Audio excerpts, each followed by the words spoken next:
Welcome back to the deep dive. Look, you came to us with a whole stack of sources on, well, the biggest sporting event coming up globally. And our mission, as always, is pretty simple. Cut through all the noise, get you the essential insights, make you the smartest person in the room about it. And right now, that event is definitely the FIFA World Cup 2026. We're going beyond just, stadium designs and match schedules.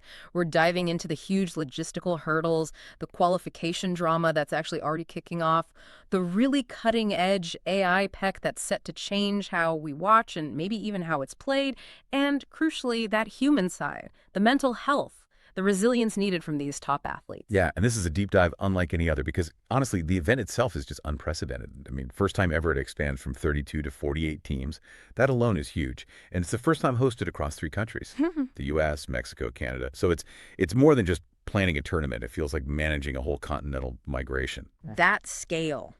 That's the perfect place to start, actually. Let's try and unpack just how big this thing is, because we're not talking about a compact host like Qatar or even Germany back in '06. No, this is a 6-week event, June 11th to July 19th, 2026. 16 host cities spread across, well, thousands and thousands of miles. The geography is probably the defining factor or constraint for 2026. So the U.S. is the main anchor, right? Yeah. Providing 11 cities. You've got the big ones, coast to coast New York, L.A., Dallas, Miami, Seattle, Boston. Yeah. Just to name a few. The distances between some of those, I mean, they're just staggering for a tournament schedule. And then you add in the neighbors. Mexico's bringing 3, absolutely legendary football spots, including the Azteca in Mexico City, which is just iconic, plus Guadalajara and Monterrey. Yeah, exactly. And Canada chips in with Vancouver and Toronto. Right. And it's worth noting, Toronto's BMO Field is getting a massive overhaul, a big renovation, just to meet the World Cup standards for capacity and everything else. That's a huge investment. It really is. Yeah. For all the host cities, frankly. Oh, and the big one, the finals destination is set. MetLife Stadium in New Jersey. Okay, MetLife. But looking at that huge map, Yeah. what does this actually mean for the competition, for the players? I mean, this isn't just about fans having long travel days.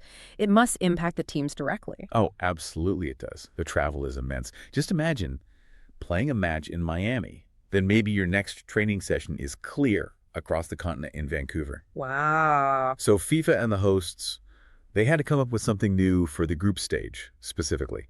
The key idea they're using is cluster groupings. Cluster groupings. Okay, tell us a bit more about how that works. So instead of just a completely random draw like usual, they're trying to group teams geographically, at least for the initial phase. The idea is to minimize travel time between those early matches. It's not just about saving jet fuel, It's really about managing player fatigue, trying to lessen the impact of crossing multiple time zones constantly. Makes sense. And for the host cities, yeah, the responsibility is enormous. It's not just hosting a few games.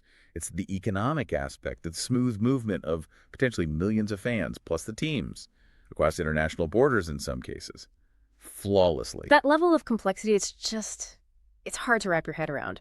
Okay, speaking of complex situations, let's shift from the logistics, the where, to the who. Who's actually punching their ticket to this bigger tournament?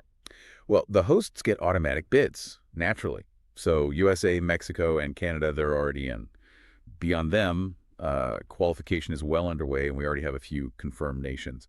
Japan, Iran, Uzbekistan, and New Zealand have booked their spots. Right, but it wouldn't be World Cup qualifying without some proper drama, would it? And it seems like we're already seeing that. Sometimes the biggest mistakes aren't on the pitch. The South Africa situation sounds like a perfect example. That was a really unfortunate one. A stunning kind of blunder, actually. South Africa, they initially won a key qualifier against Lesotho, crucial points, but then the result got overturned. Why? Because they fielded an ineligible player.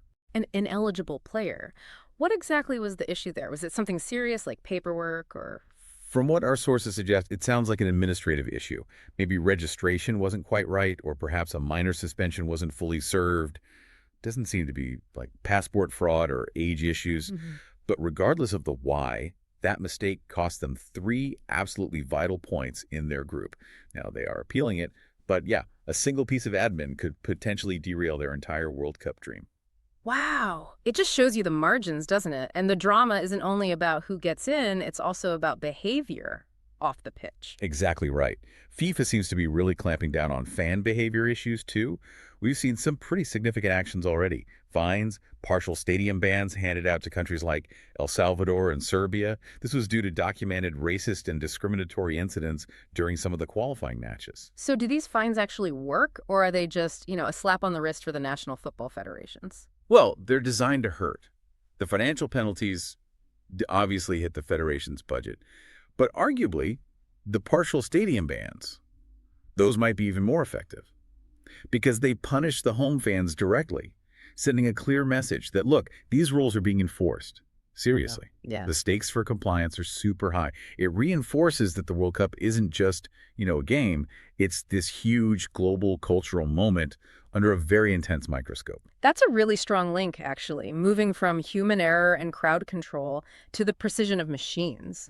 Because this World Cup isn't just set to be the biggest, it's also shaping up to be the most technologically advanced, the most data-driven tournament we've ever seen. Yeah, this is where it gets really fascinating, I think.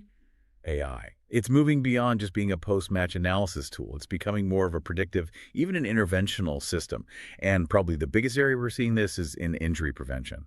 Okay, predicting injuries with AI, we hear about it, but how does that actually work? It still sounds a bit like science fiction to me. Huh. Yeah, it does sound a bit like that. It's very technical, obviously. Yeah. But the basic idea is this. AI tools are crunching just enormous amounts of data. Biometric data from wearables, performance data from training and matches. They analyze tiny changes in gait, how muscles are firing, workload ratios, even indicators of micro tears. Subtle patterns that a human coach or physio just wouldn't spot in real time. Right. And by comparing these micro changes against huge historical data sets of injuries, the AI can calculate a probability, like a high probability that a specific player might be about to suffer a major injury, say, a hamstring tear maybe in the next week or two. So the coach gets an alert. Something like, player X, 85% chance of injury next week. Does that data just override the coach's gut feeling? Or is it just another piece of info? That's the million-dollar question, isn't it? That's the core tension in this whole data revolution in sport. From what you're seeing, top teams are still trying to find that balance. The AI flags the risk. It doesn't bench the player. But imagine you're the coach. You get that alert about your star player. Risk losing them for the whole tournament, or maybe pull them from one crucial game to rest. That data suddenly carries immense weight. The tech is kind of forcing coaches to think more proactively, not just reactively after the injury happens. And this tech isn't just zoomed in on the player's muscles, right? It's also looking at the bigger picture, the whole operational challenge of the tournament. Oh, absolutely. Think about managing crowds. Millions of people, 16 massive venues, often in dense urban areas. AI-powered monitoring is going to be vital for crowd safety, predicting bottlenecks, managing flows, potentially identifying issues before they escalate. It'll likely manage the ticketing systems, how frustrating they can be, verifying digital tickets instantly, maybe optimizing traffic flow around the stadiums too. The aim is to make the whole operation feel seamless, almost invisible. And for those of us watching at home, how might AI change what we see on screen? Well, broadcasters are definitely planning to integrate this live data. So you won't just get the basic possession stats anymore. You'll likely see predictive insights layered right onto the broadcast graphics. Like what? Maybe things like the probability of a penalty being awarded in a certain situation based on historical foul data in that area of the pitch. Or perhaps showing the statistically optimal pass a player could make based on everyone's position and speed. AI isn't just changing how the game is played, it's really reshaping how we as fans understand the tactics and decisions in real time. Okay, that sounds incredibly efficient, almost clinical. But after all this talk of algorithms and probabilities, we have to come back to maybe the most unpredictable part of it all. The human element, the person under all that pressure. Yeah, the human element. That's always the ultimate variable, isn't it? Yeah. And if you connect the dots, the massive logistics we discussed earlier, brutal schedules, the travel fatigue across North America, the constant time zone shifts, you combine that with the intense, unbelievable pressure of representing your nation on the world stage. Yeah. The risk of player burnout seems, astronomical. And FIFA Pro, the Global Players Union, they've been quite loud about this already, haven't they? What's their main worry? FIFA Pro, that's the International Federation of Professional Footballers. Yeah, they've sounded some serious alarms about player welfare for 2026. Their big concern is that the expanded format, the huge geographical spread, they feel the measures to mitigate the impact on players might not be enough. Travel fatigue isn't just physical tiredness. It seriously impacts cognitive function, decision-making, emotional regulation. Right. So they're pushing not just for better support systems during the tournament, but also looking at potential rule changes, like guaranteeing minimum rest periods between games. So what you're saying is success in 2026 isn't just about having the fittest players or the best AI recovery plan. It needs something deeper, mental resilience. Exactly. Precisely. The sources we looked at really point to a big shift. It's not just about treating injuries when they happen anymore. It's about proactively building this sort of comprehensive mental armor. Physical fitness, that's just the entry ticket now. Mental toughness, mental fortitude, that's the performance multiplier. And that involves dedicated coaching on things like sleep quality, having proper emotional support readily available, and focused mindset training. But do these tools, things like mindfulness, resilience training, do they actually hold up? You know, when a player misses that crucial penalty in front of literally billions of people, or does instinct just take over under that kind of extreme pressure? That's the critical question, absolutely. Look, the AI can track stress levels, monitor recovery metrics, but the players still have to use the tools. They have to actively engage with that personal growth side. What we are seeing is a huge investment in resilience training, teaching players techniques to process disappointment quickly, refocus immediately, keep perspective. It's not a one-off workshop, it's ongoing training, like training a muscle. They're essentially trying to train the mind to recover from setbacks as fast as the body recovers from a sprint. And that really brings us back to a theme we seem to find in almost every deep dive, doesn't it? That universal lesson. It really does. Whether you're on that pitch or you're managing this incredibly complex logistical beast, or maybe you're leading a team in your own workplace, our sources make it pretty clear. Performance under intense pressure ultimately comes down to balance. You can have all the data, the best tech, the fanciest stadiums. Yeah. But if that human foundation, the mindset, the emotional well-being, if that's shaky, the whole thing can just crumble. Balance really is positioned as the ultimate performance enhancer here. So we've gone from the massive logistical sprawl across 3 nations down to the microscopic detail of AI data and landed squarely on the individual player's mental state. It feels like a tournament defined by these huge contrasts, massive expansion versus tiny, detailed data points. Yeah, it's quite the mix. So as we look ahead to 2026, here's maybe a quick checklist for you, the listener. Things to keep an eye on. First, just watch that ticket demand. It's already huge, 4.5 million requests in just the pre-sale phases. That's only going to go up. Astonishing numbers. Okay, number 2. Keep tracking the qualification stories, especially the drama unfolding in places like Africa and South America. And watch how those appeals, like the South Africa case, get resolved. They could set important precedents. Right, precedents for integrity. Got it. Third, look at how different teams actually use and talk about the AI. Which teams really lean into the data? Does it seem to give them an edge? And also, how do fans and commentators react to seeing more of that tech integrated into the broadcasts?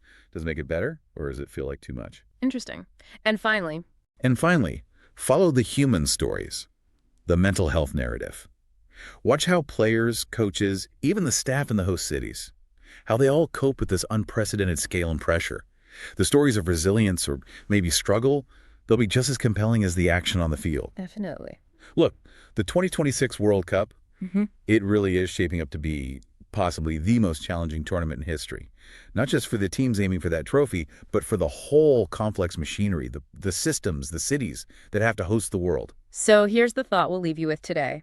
If you had to bet on one element facing the absolute greatest test, which would it be? The sheer scale of the logistics, the reliability of all this predictive tech, or maybe the endurance, the resilience of human performance under that immense spotlight. Which one do you think is most likely to buckle under the strain? Something to think about. Thanks for diving deep with us again. We'll catch you next time.